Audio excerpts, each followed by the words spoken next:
Good morning, and it's a lovely Sunday morning. Today we're actually at Pennywell, and for anybody outside of Sunderland, Pennywell is on the far west of the city. Where I'm pointing towards is the A19, which runs north to south. That's what that noise is. So literally we're at the very edge of the western side of Sunderland. The site I'm actually stood at now is a place which gives a clue to what this video is about. This area is called the Battlefield. Now, it stems from events that happened back in March 1644. I'm just going to walk out somewhere it's a little bit more quiet, try and be a bit quieter in the open.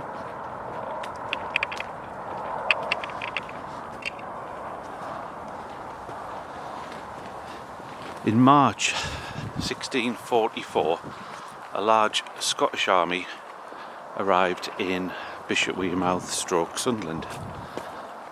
They made the camp on the Pan Field, which was around where St Mary's car park is.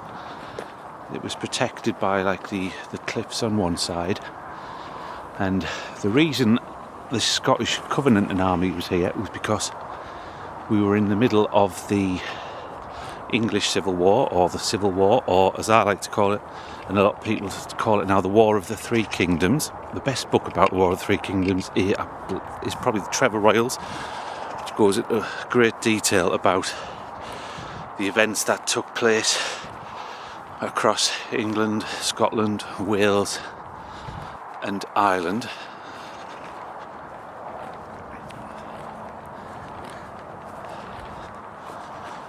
So the Scottish army garrisoned the town.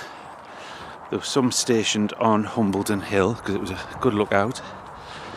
Now, Royalist forces were over towards Durham, which is over that way, about 12 miles away. Now, Royalist forces approached the area and they got involved in a skirmish with the Scottish forces, which took place, I believe, across the fields of Grindon and Pennywell. There was lots of hedges, I think it was muskets, cannonballs, men on horses charging around. It was called a skirmish. Sometimes it's called the Battle of Offerton. Now, there's not many contemporary accounts of the battle, so everything is largely conjecture. There are some reports, but a lot of them conflict. So basically, at the end of this skirmish, it happened, it was around the 6th, 7th, 8th of March 1844. There was casualties. One report has 20 royalists were killed and then another 18 on the way. So I don't know if that means there was 18 bodies scattered across towards Penshire, because that's where the royalists fled to. So obviously they needed to be buried. And so what they did was they found a site quite close to this area which laid undiscovered until the 27th of March 1950. Now, after the post-war, lots of huge council estates were built on the edge of Sunderland. There was a lot of clearance from the old East End, Hendon streets knocked down. So I believe Pennywell was either the largest council estate in Europe or one of them. So after the war, lots of houses were being built. There was targets, and on the 27th of March 1950, close to this spot, workmen digging trenches for the foundations of one of these houses came across a shocking discovery. There's a robin watching us. While they were in one of the trenches, when one of them looked up and could see there was at least 4 or 5 skeletons in the trenches. Now, they weren't even that far down. About 3 foot Now, on Facebook, in Sunderland History Memories, and I've written long articles about my search for the actual location of that particular council house. So if you go on Facebook and just type in Pennywell mass grave, one of the stories comes up. Now, originally, I was just going off newspaper reports from the Sunderland Echo at the time. So what they did, some archaeologists were called, somebody from the Sunderland Museum and a local antiquarian. Now, they established that there were Civil War graves. Now, they didn't remove them or dig them up. They actually left them in situ, and within 2 days all of the foundations had been filled in, and to this day those bodies are still there. Nobody knows exactly how many there was, because as I said, they didn't excavate it, they just witnessed the ones in the side of the trench. So there could be anywhere up to 50 bodies. Nobody even knows whether they were Scottish Covenant Army men or if they were actually royalists. It's more likely they were probably royalists. You can imagine Sunderland, the Scottish soldiers based in Sunderland, would have probably just taken the bodies, if there was any of theirs killed, back to the town and given them a decent burial, because they did stay in Sunderland for quite a while.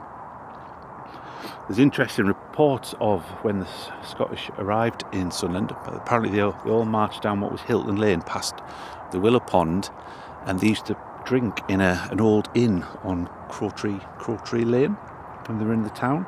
Some of them, I believe, married local women as well. So actually trying to find the spot of the grave was quite difficult, because we didn't have a map,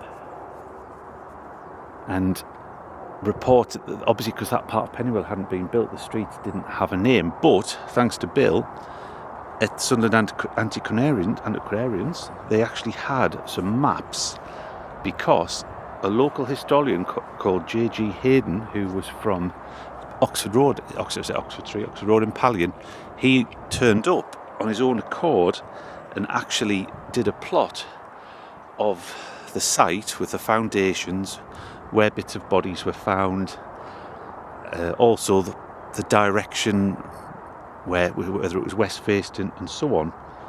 So we were able to narrow it down, so it was a west facing semi-detached close to this particular site, because there was a map where he'd marked an X of the spot. Now, using references from Offerton, and also there's a copse, before all these trees were built, there's a copse down the bottom towards South Hilton, which actually you can plot it on a map, and the actual spot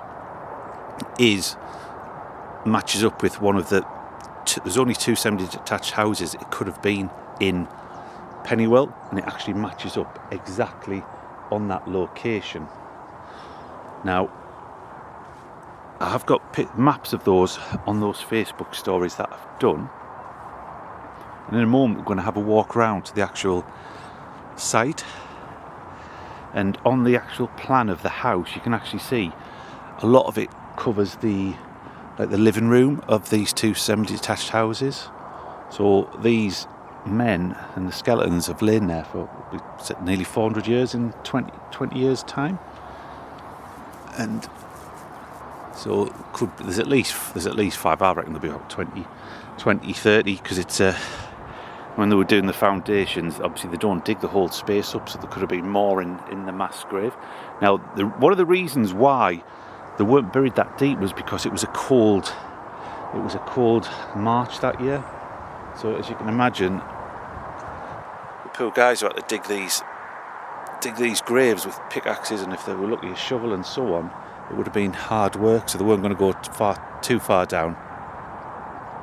Now, what we're going to do is we're going to have a walk over to where the exact spot of the grave is. I've always thought it would be a good idea to have an actual blue plaque around the particular site of the grave. I don't think there is any blue plaques in Pennywell. So it's a nice little bit of history for Pennywell. So I'm just going to walk around. It's not actually that far. But obviously back in 1644 all of this was countryside. We've had it wasn't Hilton, obviously it was a Hilton. There was an old lane which used to run up from Bishop Wearmouth. So I'm just going to have a walk around. There's Pennywell over there. But also when they were doing the excavation, they found a cannonball.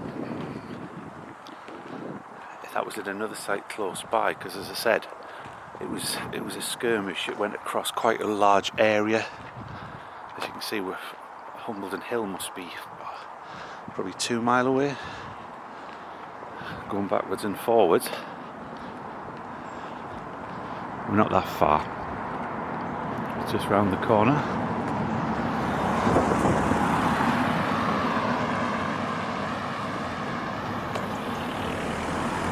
I meant to get up earlier this morning to do this, but I slept in, so it would have been a lot quieter.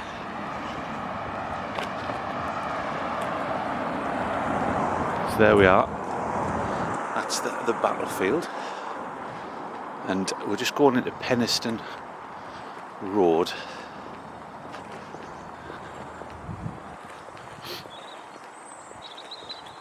It's not that far.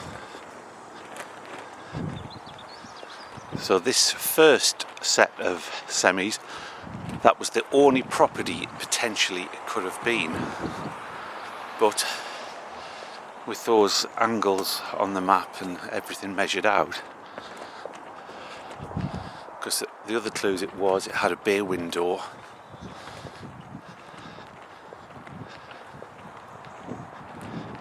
Now, here we are.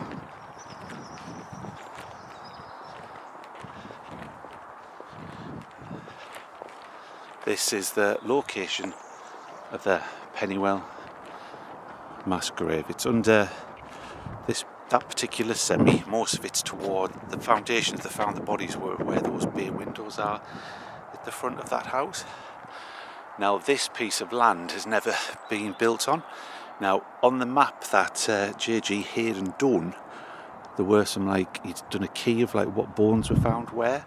And on this spot here, there were some metatarsals and phalanges, which I believe are finger and bones from the feet. And again, they're not far down, so there could be more. So I'll just stand back. So that is the site of the Pennywell mass grave. Now, I think it would be great if there was an info board just on this corner, maybe a blue plaque, just to mark the site of the battle. I'll call it the Battle of Offerton, or the skirmish at Offerton. A lot of those Scottish soldiers who fought in here probably would have fought at the Battle of Dunbar in 1650, because obviously by that point they'd fallen out with the parliamentary forces under Cromwell, and when Cromwell went up to Scotland to take control, there was a big battle at the Battle of Dunbar, which the Scots got absolutely hammered because they got rid of most of the decent soldiers before the battle. So thousands were captured. About 600 died as prisoners at Durham Cathedral. They were probably the lucky ones, and many more were sent out to places, I think it was Barbados, to work as basically indentured servants. And I think one ship sunk on the way. If you ever go to Greyfriars Kirk in Scotland, there's a big section where a lot of them were held before they were sent overseas. So that was just a video on Pennywell's part in the War of the Three Kingdoms. Thank you very much for watching. If you did enjoy it, give it a like or give it a share. Thanks a lot.